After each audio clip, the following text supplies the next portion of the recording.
Welcome to the Slop Farm. Enjoy the video. You start by confirming the basics that actually matter: server IP, port, and the exact Rust build version. You should update the game and server so they match. Mismatched versions cause immediate failures.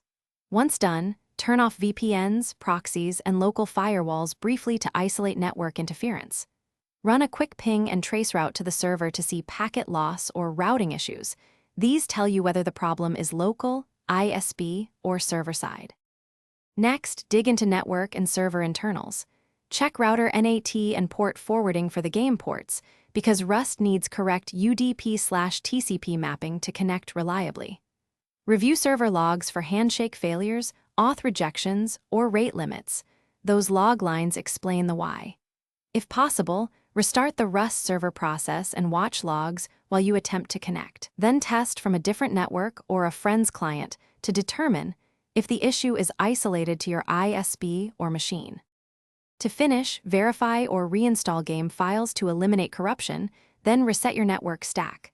Flush DNS, release and renew your IP, and reboot the router to clear stale sessions. Make sure any custom launch options or mods are disabled. Mods can break handshakes. If the problem persists, collect timestamps and your client and server logs, then contact the server admin.